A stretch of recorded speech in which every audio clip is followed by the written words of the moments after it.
ഇന്നത്തെ വീഡിയോയിൽ ഞാൻ ഷെയർ ചെയ്യാൻ പോകുന്നത് മാംഗ്ലൂർ ബൺസിൻ്റെ റെസിപ്പിയാണ്. ഞാൻ Mahima Simon. Welcome to Mahima's cooking class.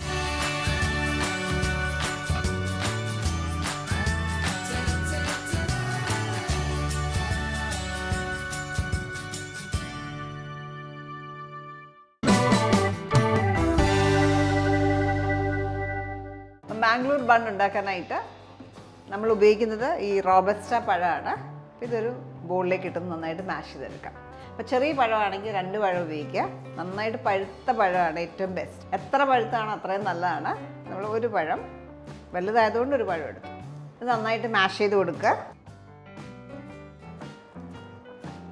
അപ്പോൾ നിങ്ങൾക്ക് വേണമെങ്കിൽ മിക്സിയിലിട്ട് വേണം, ചെറുതായിട്ട് നടിച്ചിട്ട് വേണമെങ്കിലും എടുക്കാം. നന്നായിട്ട് ഉടയണം. ഇതിലേക്ക് നമുക്ക് പഞ്ചസാര ചേർക്കാം. 2 table spoon,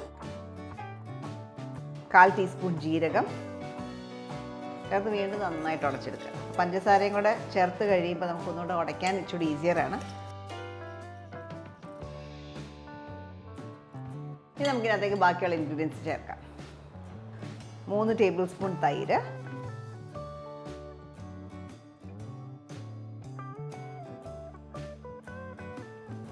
1/2 teaspoon baking soda, 1/4 teaspoon നിറച്ച ഉപ്പ്, ഹീപ്ഡ് ആയിട്ട് എടുക്കുക ഉപ്പ്.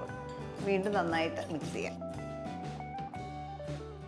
ഇനി ഇതിലേക്ക് നമുക്ക് മൈദ ചേർക്കാം. മൈദ ഗോതമ്പ് പൊടി വെച്ചിട്ട് ചെയ്യാം. ഞാൻ മൈദ ഒരു 1.5 കപ്പാണ് ചേർക്കുന്നത്.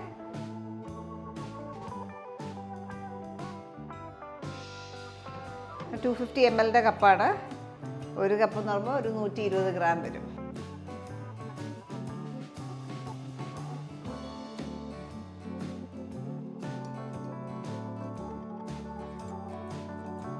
കൈവച്ചൊന്ന് മിക്സ് ചെയ്തെടുക്കാം. മിക്സ് ചെയ്യുന്നതിനനുസരിച്ച് പൊടി ഇട്ട് കൊടുക്കുക.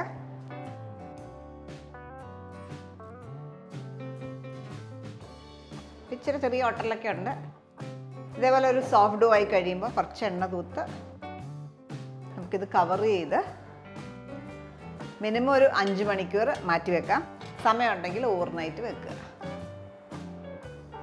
ഇത് ഞാൻ ഓവർനൈറ്റ് കുഴച്ച് വെച്ചിരുന്നതാണ്. ഇന്നലെ രാത്രി കുഴച്ച് വെച്ചിരുന്നതാണ്. സ്റ്റിക്കിയാണ്. കുറച്ച് പൊടി ഇട്ടിട്ട്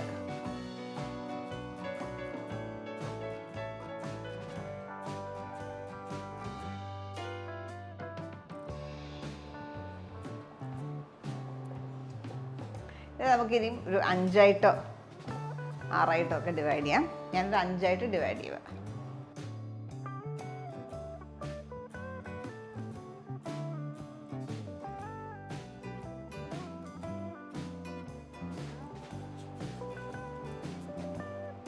ഒത്തിരി സ്റ്റിക്കിയാണെങ്കിൽ എപ്പോഴും പൊടിയിട്ട് കൊടുക്കുക. നമ്മളിതൊരു 5 എണ്ണമായിട്ട് ഡിവൈഡ് ചെയ്തു. ഇച്ചിരി ചെറുതാക്കുവാണെങ്കിൽ ഒരു 6 എണ്ണമായിട്ട് പരത്താം. ഇനി നമുക്ക് എണ്ണ ചൂടാക്കാനായിട്ട് വെക്കാം.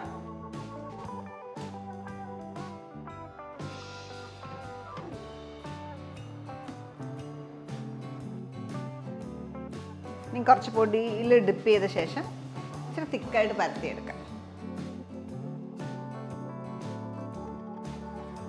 ഒരു 4-5 ഡയമീറ്ററിൽ പരത്തിയെടുക്കാം.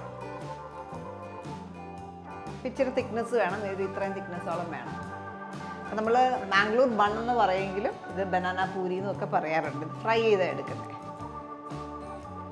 ഇതേപോലെ ബാക്കിയെല്ലാം നമുക്ക് പരത്തിയെടുക്കാം.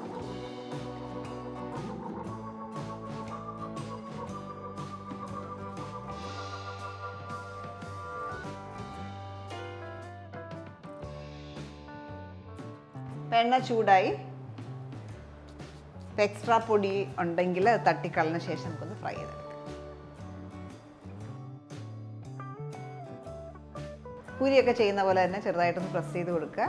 നന്നായിട്ട് പൊങ്ങി വരണം.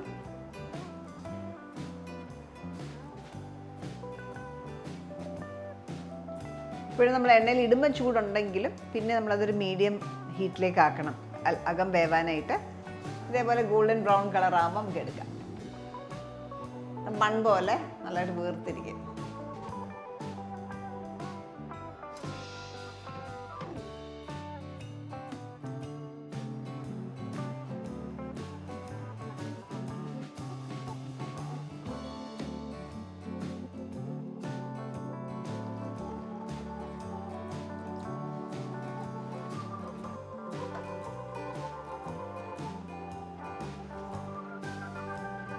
നമ്മൾ ഇന്ന് ഉണ്ടാക്കിയിരിക്കുന്നത് മാംഗ്ലൂർ ബൺസിന് ബനാന പൂരി എന്നും പറയാറുണ്ട്.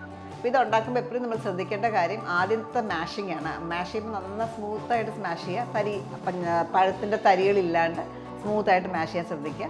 അതേപോലെ ഫ്രൈ ചെയ്യുമ്പം ചെറിയ തീയിൽ ലോ മീഡിയം ഹീറ്റിലിട്ടിട്ട് വേണം ഫ്രൈ ചെയ്തെടുക്കാനായിട്ട്.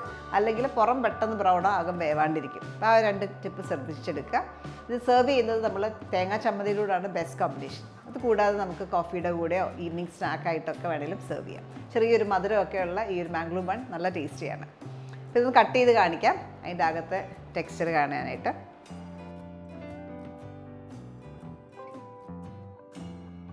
നമ്മൾ കട്ട് ചെയ്തെടുക്കുമ്പോൾ ഇതേപോലെ ഹോളോ ആയിരിക്കണം, ഇതേപോലെ പൊള്ളയായിട്ട് കിട്ടണം. ഇങ്ങനെ കിട്ടുമ്പോഴാണ് പെർഫെക്റ്റ് ആയിട്ട് നമുക്ക് മാംഗ്ലൂർ ബൺസ് കിട്ടുക. അപ്പോൾ നിങ്ങളെല്ലാവരും ഈ റെസിപ്പി ട്രൈ ചെയ്ത് നോക്കുക, എന്നിട്ട് നിങ്ങളുടെ ഫീഡ്ബാക്ക് അറിയിക്കുക. Thank you for watching Mahima's cooking class.